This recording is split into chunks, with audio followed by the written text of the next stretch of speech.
Atenção! Começa agora uma teleaula de matemática do ensino fundamental. Você vai assistir a teleaula de número 32. Bons estudos!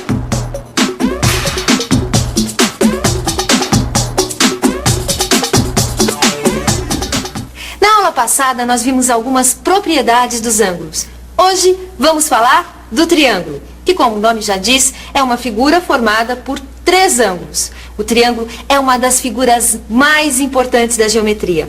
Veja por quê.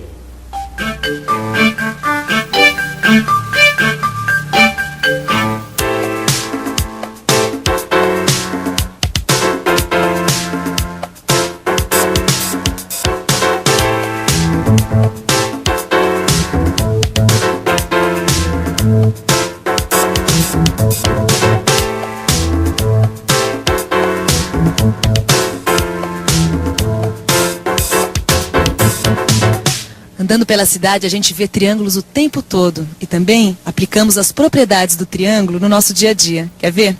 Dona Anitta, qual o menor número de pernas que um objeto tem que ter para ficar em pé? É 3. Acho que é 3. Não tenho certeza, mas acho que é 3. 3. 3. Como é? 3. As pernas ou rodas desses objetos, como você pode notar, formam um triângulo no chão. Além desta, o triângulo tem outras aplicações práticas. Você consegue se lembrar de alguma? Esta estante está com um problema. Balança de lado. Para resolver, eu tenho que fazer um triângulo, atravessando a parte de trás da estante.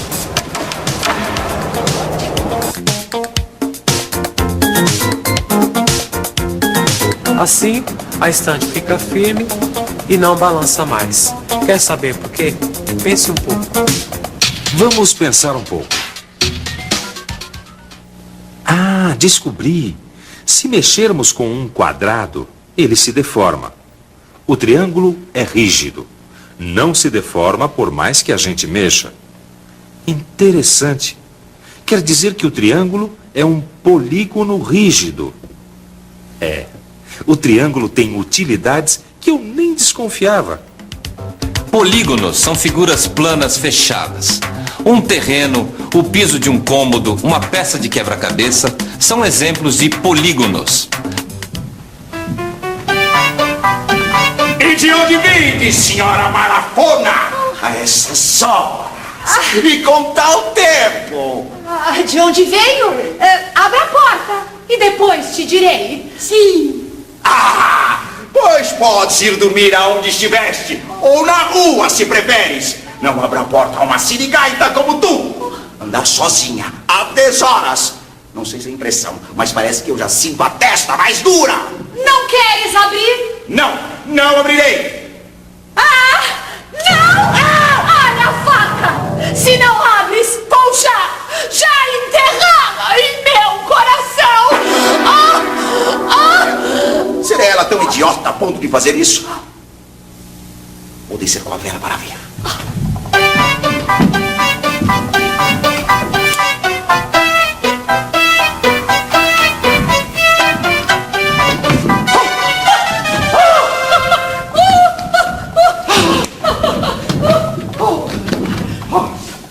Bom, nessa cena o autor teatral usa o efeito da triangulação. Eu explico. Triangulação é uma técnica teatral muito usada na comédia, sobretudo na farsa. Ela estabelece um triângulo imaginário entre os personagens que estão em cena e a plateia. Vou dar um exemplo. Quando o personagem fala para a plateia, ela não seria tão idiota ao ponto de fazer isso. Estabeleceu-se o fenômeno da triangulação.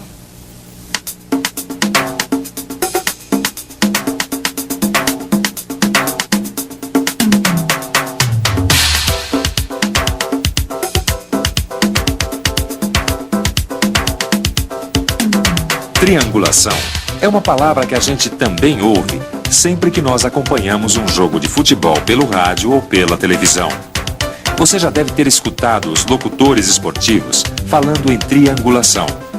Esses passes que você está vendo, essas tabelinhas entre os craques do futebol, podem ser representadas pela figura do triângulo.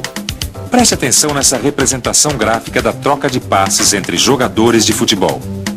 Você está vendo como a gente pode representar a posição dos jogadores por pontos e a trajetória da bola por retas que unem esses pontos, formando a figura geométrica que a gente chama de triângulo.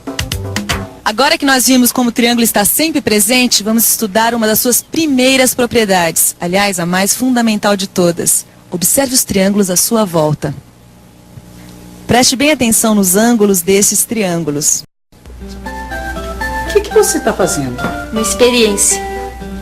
Eu desenhei triângulos de vários tamanhos e agora eu vou medir os ângulos desses triângulos.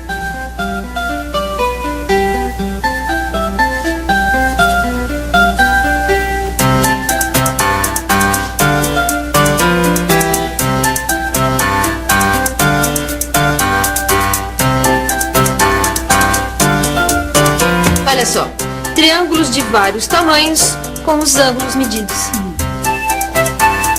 Agora vou somar as medidas de cada um dos ângulos de cada triângulo. 65 graus mais 72 graus mais 43 graus é igual a 180 graus.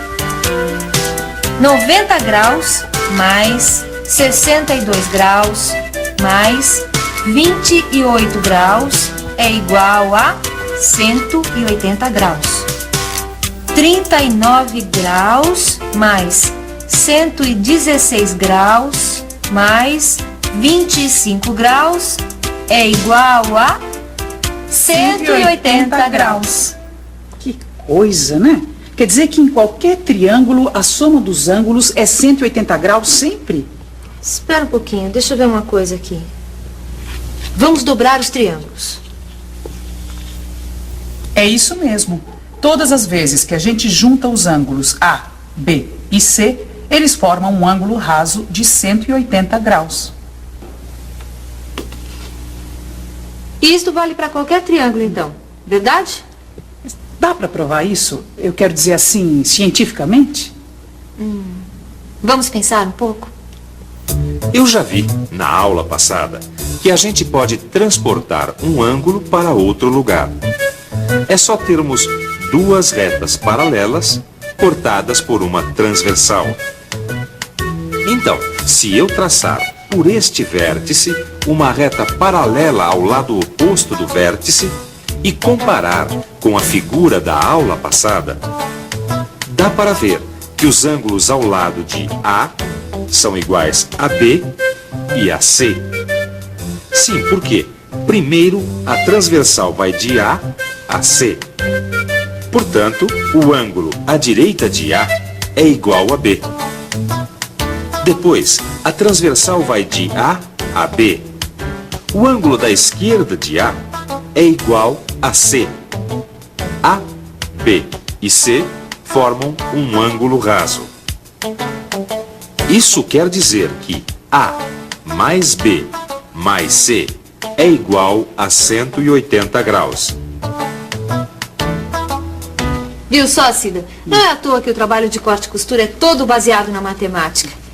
A gente pode confiar nela, né? Nossa, agora você foi longe, hein? Tá falando isso só porque descobriu que a soma dos ângulos de um triângulo é 180 graus? Tá, não é só por isso. É que quanto mais eu aprendo, mais eu me lembro daquele grego. Aquele grego lá, lembra do comecinho do curso? O Pitágoras. Isso, o Pitágoras. O Pitágoras tinha razão, viu? Tudo na vida pode ser mostrado com números. E você, concorda comigo? E atenção, se liga aí que é hora da revisão. Na aula de hoje, nós vimos que o triângulo é uma das figuras mais importantes da geometria. Nós podemos encontrar formas triangulares em uma porção de objetos que a gente vê todos os dias. E não é só isso. Nós aplicamos as propriedades do triângulo no nosso dia a dia. A gente viu, por exemplo, que qualquer objeto precisa de pelo menos 3 pernas para ficar de pé. E vimos também como as propriedades do triângulo podem ser utilizadas para fazer uma estante ficar firme, sem balançar. Até nos jogos de futebol, a gente ouve falar em triângulos. E o mais importante de tudo que nós aprendemos foi esta propriedade aqui dos triângulos.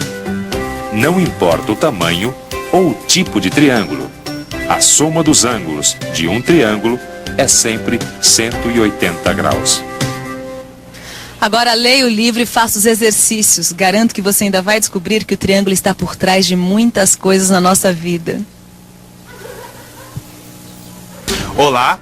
Antes de acabar esta teleaula, nós queríamos falar sobre um assunto que afeta a todos nós: a água.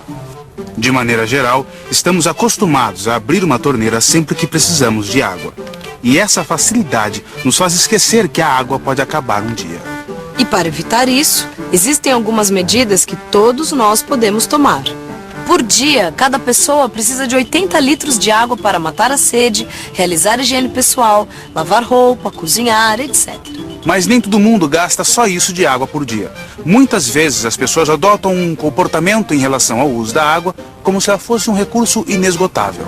Por isso é importante que cada pessoa saiba qual é o seu consumo diário de água e mude os seus hábitos, caso esteja gastando muito.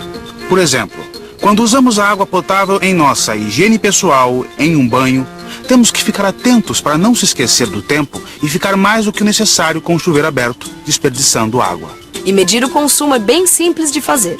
Basta pegar uma conta de água, levar em consideração quantas pessoas moram na casa e fazer o cálculo de quanto cada pessoa gasta por dia. Sem esquecer que cada metro cúbico equivale a 1000 litros. É importante que todos se deem conta de como o desperdício de água que ocorre hoje pode afetar o nosso futuro. Economizar água não é apenas uma maneira de gastar menos com a conta de água, mas é também uma forma de ajudar a diminuir os problemas decorrentes da crescente escassez de água. A água é um problema de todos nós. Vamos fazer a nossa parte.